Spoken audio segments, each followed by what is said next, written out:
Saya mendapatkan undangan dari Kerajaan Saudi Arabia dan bersyukur kita diberikan tempat tinggal di guest house kerajaan di samping Masjidil Haram, sehingga dari pintu tempat kita tinggal bisa langsung ke Masjidil Haram.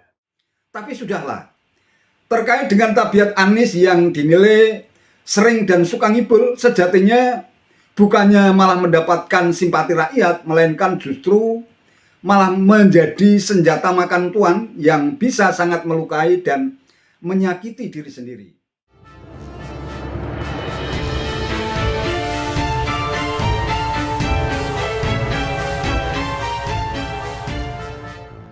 Assalamualaikum warahmatullahi wabarakatuh. Salam sejahtera untuk kita semua, salam budaya. Sahabat-sahabat tercinta sebangsa dan setanah air yang sangat saya hormati, seharian kemarin jagat Twitter dihebohkan oleh video pernyataan bakal capres koalisi perubahan Anies Baswedan yang mengaku mendapatkan undangan kehormatan dari Kerajaan Arab Saudi untuk menunaikan ibadah haji. Pengakuan Anies itu pun disambut euforia massa simpatisan dan para pendukungnya, termasuk guru besar hukum tata negara Refli Harun. Tak hanya itu, ada juga simpatisannya yang memblow up kabar tersebut secara berlebihan, yang menyebut setiba di Arab Saudi, Anies mendapatkan pengawalan ketat, didoakan Raja Salman menjadi presiden dan disambut bak presiden. Wow. Karena banyak yang penasaran, sejumlah media dan netizen pun berusaha mengulik kebenaran kabar heboh tersebut. Pasalnya, dari berbagai informasi yang beredar, undangan ibadah haji gratis khusus dari Raja Salman hanya untuk 50 orang. Di antaranya ada Imam Besar Masjid Istiqlal Nasaruddin Umar dan Kepala Bidang Penyelenggara Peribadatan Masjid Istiqlal Jakarta Pusat Bukhari SA, Wakapolres Metro Jakarta Selatan AKBP Harun, dan Kapolsek Setiabudi Kompol Arif Purnama Oktora. Sedangkan nama Anies Baswedan tidak ada. Acara pelepasan pun dilakukan langsung oleh Duta Besar Arab Saudi untuk Indonesia, Faisal bin Abdullah Al-Amudi, di kawasan Jakarta Selatan pada hari Rabu 21 Juni 2023. Sedangkan Anies berangkat ke Tanah Suci pada hari Kamis tanggal 22 Juni 2023 yang sempat diantarkan Ketua Umum Partai Demokrat Agus Harimurti Yudhoyono alias AHY. Sesuai dengan informasi yang dilansir banyak media, untuk mendapat kesempatan berharga ini para calon jamaah haji harus mengajukan permohonan terlebih dahulu kepada Kedutaan Besar Arab Saudi. Kemudian kedutaan akan berkoordinasi dengan otoritas terkait dan akan memilih siapa yang berhak untuk berangkat. Program ini merupakan bagian dari program tamu Raja Salman dalam rangka mempererat hubungan Arab Saudi dengan negara-negara Islam di seluruh dunia. Imam Besar Masjid Istiqlal Kiai Nasaruddin Umar menyatakan orang-orang yang diundang pemerintah Arab Saudi biasanya yang dianggap memiliki pengaruh di negaranya, dan Indonesia mendapatkan kuota terbanyak sebanyak 50 orang, sedangkan negara lain hanya 5-10 orang. Sementara itu, terkait dengan pengawalan ketat terhadap Anies Baswedan yang dilakukan oleh pasukan kerajaan Arab Saudi, didoakan menjadi presiden dan diperlakukan bak presiden, ternyata hanya hoax atau berita bohong yang diduga kuat sengaja dibikin oleh para pendukung atau simpatisan Anies untuk mendongkrak elektabilitas dan pencitraan elektoral politik semata. Alhamdulillah, kita tadi selesai umroh, lanjutkan dengan menunggu saat masuk sholat Jumat. Jadi kita Jumatan di Masjidil Haram. Kita bertujuh, alhamdulillah lancar, dan di sini juga disambut dengan amat baik. Jadi kami merasa bersyukur sekali. Saya mendapatkan undangan dari Kerajaan Saudi Arabia dan bersyukur kita diberikan tempat tinggal di guest house kerajaan di samping Masjidil Haram, sehingga dari pintu tempat kita tinggal bisa langsung ke Masjidil Haram. Kalau orang besar itu ya naik haji, dia bisa dapat undangan dari pemerintah Arab Saudi. Itu dia mendapatkan undangan dari pemerintah Arab Saudi. Nggak mungkin kan dari Kementerian Agama. Gimana? Nggak mungkin dia kemudian mendapatkan kuota semudah itu. Ada adalah dia mendapatkan undangan dari, biasanya begitu, biasanya, ini mohon maaf ya.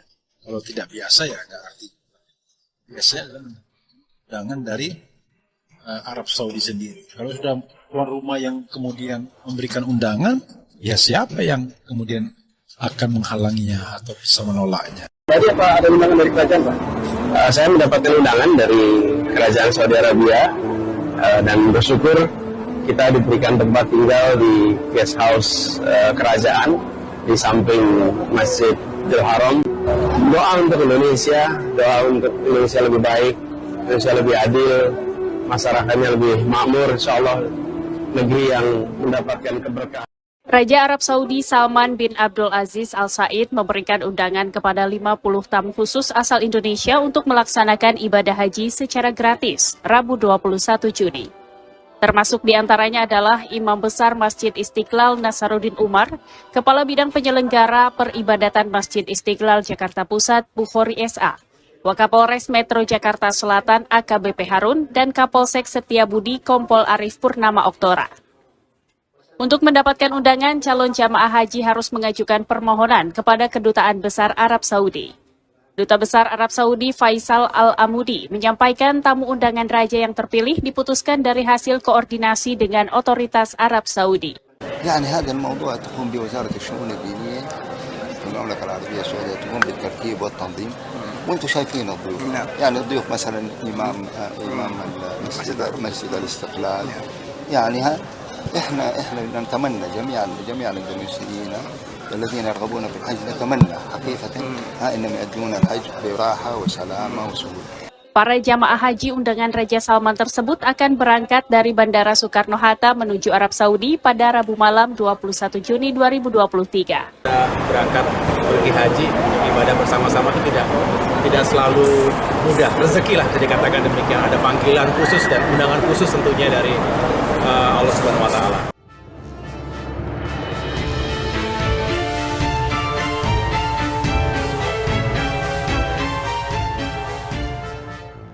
Aduh, klaim semacam ini tidak hanya berlebihan, tetapi menurut saya sudah kelewatan. Pasalnya ibadah haji di Tanah Suci Mekah Al-Mukarramah urusannya bukan soal duniawi semata, melainkan sangat berkelindan atau berkaitan dengan soal spiritual dan religiusitas yang harus diniatkan dengan penuh ketulusan, keikhlasan, dan kekhusukan hati tanpa ada pamrih keduniawian apapun. Kalau hal-hal yang berkaitan dengan nilai spiritual dan religiusitas sudah dinodai pamrih-pamrih sempit, apalagi untuk kepentingan pencitraan politik elektoral menuju Pilpres 2024, hal ini justru bisa menjadi bumerang bagi Anies Baswedan sendiri, para pendukung dan simpatisannya. Taruhlah Anies memang benar mendapatkan undangan khusus dari Kerajaan Arab Saudi. Itu pun tidak pantas Anies Baswedan berbuat riak semacam itu. Yang bikin saya heran orang sekelas Profesor Profesor Refli Harun yang pernah amat disegani sebagai seorang guru besar di bidang hukum ketatanegaraan pun bisa sedemikian tega menggadaikan marwah dan martabatnya sebagai sosok intelektual hanya demi seorang Anies Baswedan yang dinilai belum pernah menunjukkan kinerja dan rekam jejak terbaiknya baik saat menjadi Menteri Pendidikan maupun saat menjabat sebagai Gubernur DKI Jakarta. Apa hanya karena faktor sentimen kebencian semata terhadap Presiden Jokowi karena pernah memecat Refli Harun sebagai Komisaris Utama Pelindo I sampai-sampai tega menanggalkan jubah intelektualnya demi seorang Anies Baswedan?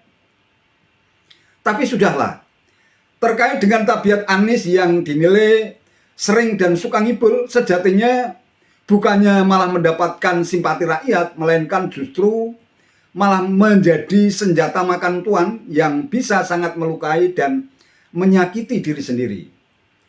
Tabiat Anies yang sangat buruk semacam itu diperparah oleh sejumlah pendukung dan simpatisannya yang dinilai kerap menyebar hoax sampai-sampai momen Presiden Jokowi saat diundang Kerajaan Arab Saudi dan disambut dengan pengawalan ketat oleh pasukan kerajaan dan mendapatkan kehormatan serta perlakuan istimewa dari King atau Raja Salman pada bulan April 2019 yang silam pun dimanipulasi dan diedit sedemikian rupa sehingga mengesankan seolah-olah Anies juga mendapatkan perlakuan serupa.